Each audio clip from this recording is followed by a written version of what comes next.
Hi friends, ಎಲ್ಲರಿಗೂ ನಮಸ್ಕಾರ. ಸಂಕ್ರಾಂತಿ ಹಬ್ಬಕ್ಕೆ ನಾನು ದಿಢೀರ್ನೆ ಮಾಡುವಂಥ ಉದುರು ಸಜ್ಜಕ ರೆಸಿಪಿಯನ್ನು ಮಾಡಿ ತೋರಿಸ್ತಾ ಇದ್ದೇನೆ. ಇದನ್ನು ಇನ್ಸ್ಟಂಟಾಗಿ ಮಾಡ್ಕೊಂಡು ತಿನ್ಬೋದು. ತುಂಬಾ ಚೆನ್ನಾಗಿ ಬರುತ್ತೆ. ಜಾಸ್ತಿ ಸಮಯ ಕೂಡ ಬೇಕಾಗಿಲ್ಲ. ಸಡನ್ನಾಗಿ ಮಾಡ್ಕೊಂಡು ತಿನ್ಬೋದು.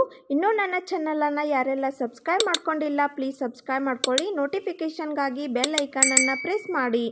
ಫ್ರೆಂಡ್ಸ್, ಈ ರೆಸಿಪಿ ಕ್ವಿಕ್ಕಾಗಿ ಸೂಪರಾಗಿ ಬರಬೇಕು ಅಂದರೆ ನಾ ಹೇಳಿರೋ ಮೆಜರ್ಮೆಂಟ್ನಲ್ಲಿ ಖಂಡಿತ ನೀವು ಮಾಡಿದರೆ ಈಸಿಯಾಗಿ ಮಾಡ್ಕೊಂಡು ತಿನ್ಬೋದು. ತುಂಬಾ ಚೆನ್ನಾಗಿ ಬರುತ್ತೆ. ಹಾಗಿದ್ರೆ ಈ ವಿಡಿಯೋನ ಸ್ಕಿಪ್ ಮಾಡದೆ ಕೊನೆ ತನಕ ನೋಡಿ. ಇವಾಗ ಮಾಡೋ ವಿಧಾನ ನೋಡೋಣ ಬನ್ನಿ.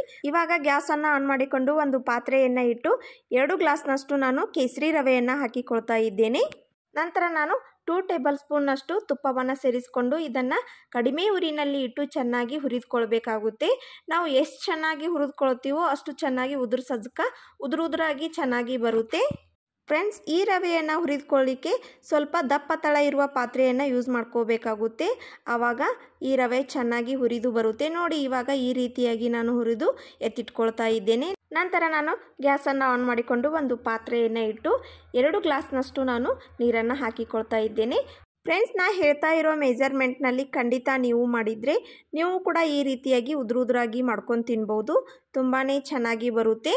ಇವಾಗ ನಾನು ರುಚಿಗೆ ತಕ್ಕಷ್ಟು ಸ್ವಲ್ಪ ಉಪ್ಪನ್ನು ಸೇರಿಸ್ಕೊಳ್ತಾ ಇದ್ದೇನೆ. ಇಲ್ಲಿ ನಾನು ಅರ್ಧ ಕೆಜಿಗಿಂತ ಸ್ವಲ್ಪ ಕಡಿಮೆ ಬೆಲ್ಲವನ್ನು ಸೇರಿಸ್ಕೊಳ್ತಾ ಇದ್ದೇನೆ. ಬೆಲ್ಲ ನೀರಿನಲ್ಲಿ ಚೆನ್ನಾಗಿ ಕರಗೋವರೆಗೂ ಬಿಡಬೇಕಾಗುತ್ತೆ.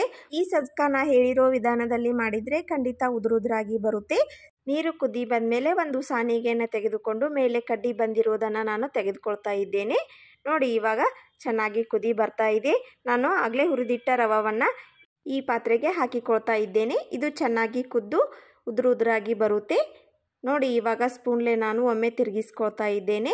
ಕಡಿಮೆ ಅಂದರೂ 3 ನಿಮಿಷ ಇದನ್ನು ಲೋ ಫ್ಲೇಮ್ನಲ್ಲಿ ಇಟ್ಟು ಬೇಯಿಸ್ಕೊಳ್ಬೇಕಾಗುತ್ತೆ. ಮೇಲೆ ಒಂದು ಪ್ಲೇಟನ್ನು ಮುಚ್ಚಿ ಬೇಯಿಸ್ಕೊಳ್ತಾ ಇದ್ದೇನೆ. ನಂತರ ಇವಾಗ ನಾನು ಪ್ಲೇಟನ್ನು ಓಪನ್ ಮಾಡಿ ತೋರಿಸ್ತಾ ಇದ್ದೇನೆ. ನೋಡಿ ಎಷ್ಟು ಚೆನ್ನಾಗಿ ಉದುರಾಗಿ ಬಂದಿದೆ. ನೋಡಿ, ಈ ವಿಧಾನದಲ್ಲಿ ಮಾಡೋದ್ರಿಂದ ತುಂಬಾ ಚೆನ್ನಾಗಿ ಬರುತ್ತೆ. ಇವಾಗ ನಾನು ಒಂದು ಪಾತ್ರೆಯ ಮೇಲೆ ಕಾಟನ್ ಬಟ್ಟೆಯನ್ನು ಹಾಕಿಕೊಂಡು ಈ ಉದುರು ಸಜ್ಜಕನ ಆರಲಿಕ್ಕೆ ಬಿಡ್ತಾ ಇದ್ದೇನೆ. ಕಡಿಮೆ ಅಂದರೂ 1 ಗಂಟೆಯವರೆಗೆ ಇದನ್ನು ಆರಲಿಕ್ಕೆ ಬಿಡಬೇಕಾಗುತ್ತೆ. ನಂತರ ನಾನು ಮಿಕ್ಸಿ ಜಾರನ್ನು ತೆಗೆದುಕೊಂಡು 1 ಕಪ್ನಷ್ಟು ನಾನು ಪುಟಾಣಿಯನ್ನು ಗ್ರೈಂಡ್ ಮಾಡ್ಕೊಳ್ತಾ ಇದ್ದೇನೆ. ಪೂರ್ತಿ ಸಣ್ಣಗೆ ಮಾಡ್ಕೊಳ್ಬೇಕಾಗುತ್ತೆ. ನೋಡಿ, ಆಗಲೇ ನಾವು ಆರಲಿಕ್ಕೆ ಬಿಟ್ಟಿದ್ದ ಈ ಉದುರು ಸಜ್ಜಕ ಎಷ್ಟು ಚೆನ್ನಾಗಿ ಉದುರಾಗಿ ಬಂದಿದೆ ಅಂತ ನೀವೇ ನೋಡಿ. ಈ ರೀತಿಯಾಗಿ ಉದುರು ಸಜ್ಜಕ ಬಂದರೆ ತುಂಬಾ ಚೆನ್ನಾಗಿ ಬರುತ್ತೆ. ಇವಾಗ ನಾನು ಇದನ್ನು ಒಂದು ಪಾತ್ರೆಗೆ ಹಾಕಿಕೊಳ್ತಾ ಇದ್ದೇನೆ. ನಂತರ ಸ್ಪೂನ್ಲೇ ತಿರುಗಿಸಿ ತೋರಿಸ್ತಾ ಇದ್ದೇನೆ. ನೋಡಿ ಎಷ್ಟು ಚೆನ್ನಾಗಿ ಉದುರಾಗಿ ಬಂದಿದೆ. ಇವಾಗ ನಾನು ಆಗಲೇ ಗ್ರೈಂಡ್ ಮಾಡಿಕೊಂಡ ಪುಟಾಣಿ ಹಿಟ್ಟನ್ನು ಸೇರಿಸ್ಕೊಳ್ತಾ ಇದ್ದೇನೆ. ಪುಟಾಣಿ ಹಿಟ್ಟನ್ನು ಹಾಕಲೇಬೇಕು ಅಂತ ಏನಿಲ್ಲ. ಇಷ್ಟ ಆಗದೆ ಇರೋರು ಸ್ಕಿಪ್ ಮಾಡ್ಕೊಳ್ಬೋದು. ನಾನು ಇಲ್ಲಿ ಟೇಸ್ಟ್ ಚೆನ್ನಾಗಿ ಬರುತ್ತೆ ಅಂತ ಸ್ವಲ್ಪ ಹಾಕಿಕೊಳ್ತಾ ಇದ್ದೇನೆ. ನಂತರ ಇದನ್ನು ಸ್ಪೂನ್ಲೇ ಚೆನ್ನಾಗಿ ತಿರುಗಿಸ್ಕೊಳ್ತಾ ಇದ್ದೇನೆ. ನೋಡಿ, ಇವಾಗ ಈ ರೀತಿಯಾಗಿ ಈ ಉದುರು ಸಜ್ಜಕ ರೆಡಿ ಆಗ್ತಾ ಇದೆ. ತುಂಬಾ ಚೆನ್ನಾಗಿ ಉದುರಾಗಿ ಬಂದಿದೆ ಅಂತಲೇ ಹೇಳ್ಬೋದು. ಖಂಡಿತ ನೀವು ಕೂಡ ನಾ ಹೇಳಿರೋ ವಿಧಾನದಲ್ಲಿ ಒಮ್ಮೆ ಟ್ರೈ ಮಾಡಿ. ಇವಾಗ ನಾನು ಹುರಿದುಕೊಂಡ ಬಿಳಿ ಎಳ್ಳನ್ನು ಸೇರಿಸ್ಕೊಳ್ತಾ ಇದ್ದೇನೆ. ನಂತರ 1 ಕಪ್ನಷ್ಟು ಹುರಿದ ಶೇಂಗಾನು ಕೂಡ ಸಿಪ್ಪೆ ಬಿಡಿಸಿ ಹಾಕಿಕೊಳ್ತಾ ಇದ್ದೇನೆ. ಫ್ರೆಂಡ್ಸ್, ಈ ಎಲ್ಲ ಇಂಗ್ರೀಡಿಯೆಂಟ್ಸನ್ನು ಹಾಕಿಕೊಂಡು ಉದುರು ಸಜ್ಜಕನ ಮಾಡೋದ್ರಿಂದ ಅದರ ಟೇಸ್ಟ್ ಅಂತೂ ತುಂಬಾ ಚೆನ್ನಾಗಿ ಬರುತ್ತೆ.